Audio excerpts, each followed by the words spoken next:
और उसके ससुराल वाले उसे सब्जी बेचने की जब सलाह देते तो वो बिल्कुल टूट जाती। एक बार की बात है, उसने मुझे बताया कि बच्चों के रीएडमिशन के लिए 7,000 रुपये की ज़रूरत थी जो उसके पास नहीं थे।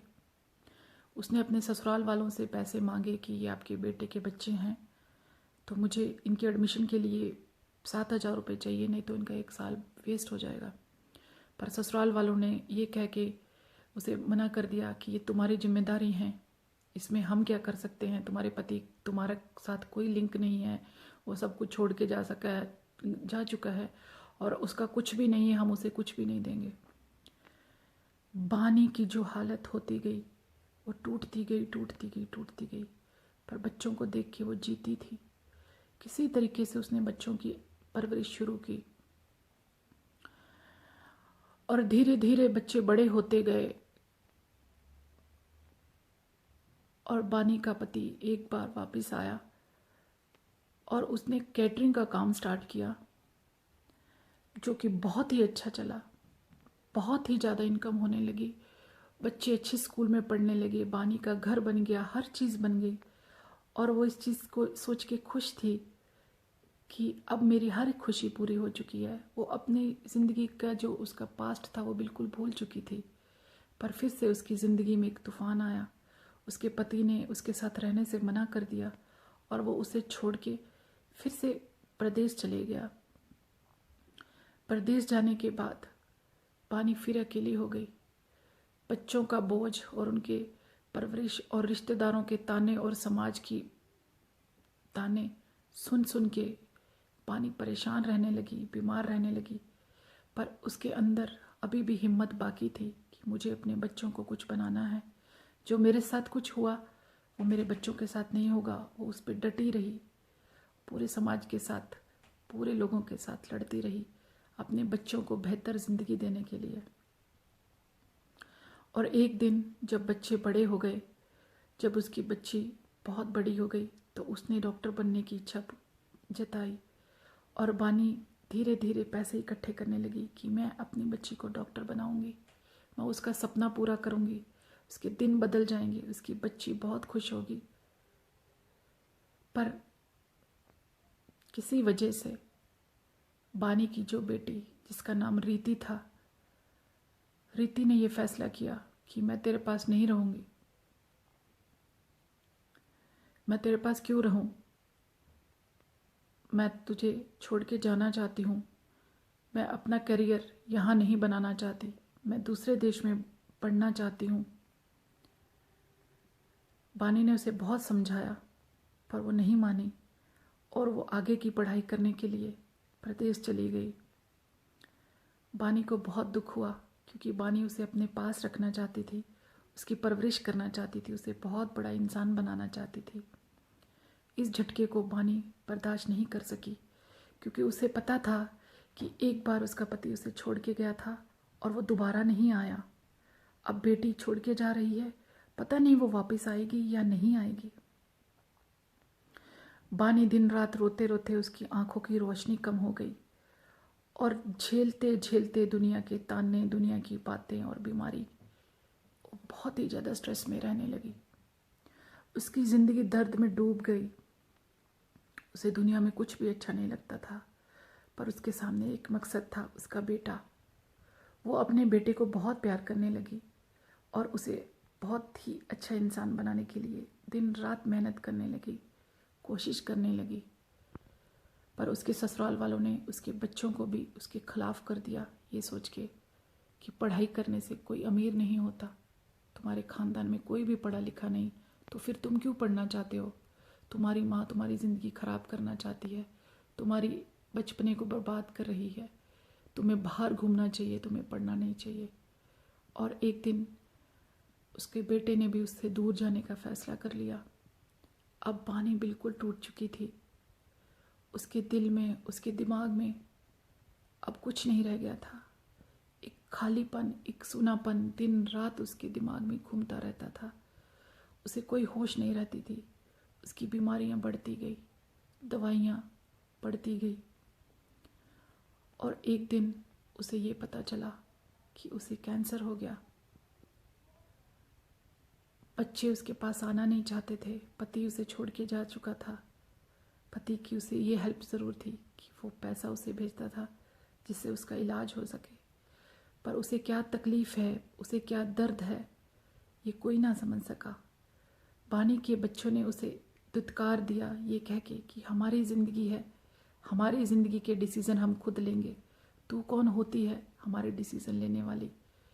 बानी बहुत सोचती, बहुत प्यार करती, पर उन्हें बिल्कुल समझ नहीं आती। और उन बच्चों का जो बिहेव बानी के साथ था वो उसके ससुराल वालों से भी ख़राब था। बानी बिल्कुल टूट गई। बानी के दिल में जहर जैसी चुभन होने लगी। उसके अंदर से जीने की इच्छा ख़त्म हो गई और वो मौत का इंतज़ार करने लगी।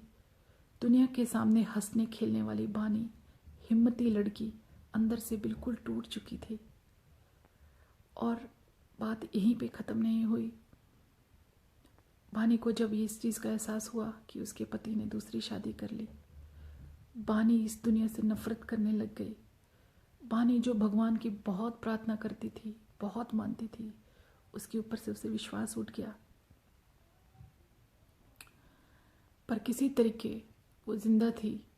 लोगों के सामने अपने परिवार की बहुत ही तारीफ़ करती, अपने प्यार के परिवार के बहुत ही गुण गाती, क्योंकि वो ये सोचती थी कि दुनिया जैसी मैं सोचती हूँ दुनिया वैसी होती है, जैसा हम सोचते हैं वैसा ही दिखता है और वैसा ही होता है। उसने अपने सपने सजा रखे थे अपने परिवार के साथ। वो अंदर ही अंदर परिवार से बातें करती थी, जिसकी वजह से एक दिन वो पागल होने लगी। उस बात का एहसास उसे तब हुआ जब वो लोगों के बीच में गिरने लगी। उसे पता नहीं चल रहा था कि क्या हो रहा है। और जब डॉक्टर ने बताया कि तुम्हारी दिमाग की हालत ठीक नहीं है, तो बानी को मेंटल असाइलम में ले जाया गया। उसकी ट्रीटमेंट शुरू हुई। मुझे भी बानी हॉस्पिटल में ही मिली और मुझसे बातें करके बानी को बहुत अच्छा लगा। उसके दिल का दर्द धीरे धीरे धीरे धीरे बाहर आने लगा और उसका दर्द सुन सुन के मुझे बहुत तसल्ली होती गई। बानी धीरे धीरे अपने दर्द को बाहर निकाल रही थी। वो रो रही थी, वो हंस रही थी। मैंने उसके चेहरे पे एक रौनक देखी। मैं उसके साथ हूँ। मैंने उससे वादा किया कि मैं तुझे हमेशा सपोर्ट करूँगी। पर आज मेरे दिल में एक सवाल है उन लड़कों के लिए जो माँ बाप की मर्ज़ी से शादी तो कर लेते हैं और ये कहते हैं कि शादी हमने अपने माँ बाप के लिए की है, लड़की का काम माँ बाप की सेवा करना है, बच्चे पैदा करना है, उन्हें पालना पोसना है और उनका कोई फ़र्ज नहीं है। मैं आज उन लोगों से पूछना चाहती हूँ कि शादी का क्या मतलब होता है? किस लिए शादी करते हो जब तुम निभा नहीं सकते? एक दूसरे घर की लड़की को अपने घर में ला के उसे एक नौकर की जगह तुम देते हो, एक सेवक की जगह देते हो। क्यों उसके अंदर दिल नहीं होता? उसके अंदर आत्मा नहीं होती? क्या वो इंसान नहीं होती? क्या हर बहू नौकरानी होती है? क्या लड़के से शादी करके एक गुलाम लेके आते हैं ससुराल वाले? क्यों उसे वो दर्जा, उसे वो प्यार, वो इज्जत नहीं मिलती? क्यों अपने बच्चों को शादी करके बच्चे पैदा करने के बाद परदेशों में पैसे कमाने के लिए भेज देते हैं? क्यों लड़कियां इतनी परेशान होती हैं? किस लिए?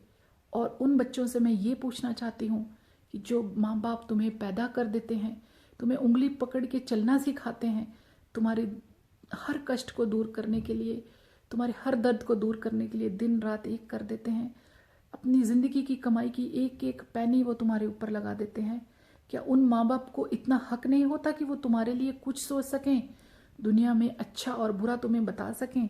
क्या इस चीज़ के भी हकदार वो नहीं होते कि तुम्हारे से प्यार कर सकें? तुम्हें उन्हें इज्जत तो दूर, तुम उन्हें दुत्कारोगे। ये कहाँ लिखा हुआ है? कौन सा कानून है ये?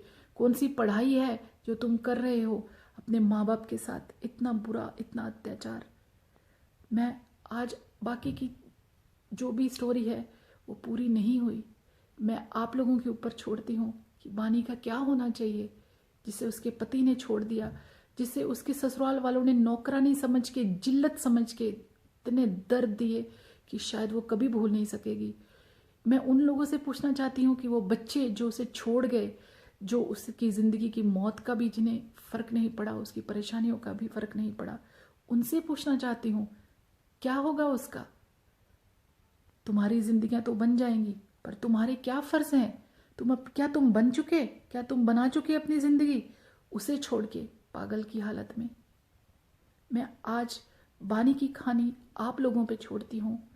प्लीज़ मुझे बताइए मैं उसके साथ क्या करूँ जिससे मैं उसकी खुशियों से वापस दे सकूँ।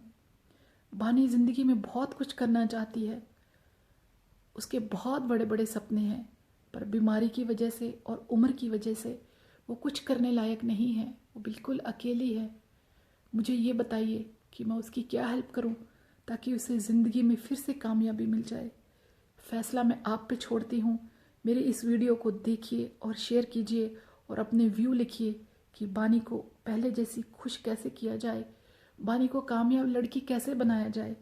जितना हो सके इस स्टोरी को शेयर करें, लाइक करें और सब्सक्राइब करें ताकि बानी को उसका इंसाफ मिल सके। Thank you so much for watching my video. Hope you will help me to help Bani. Thank you.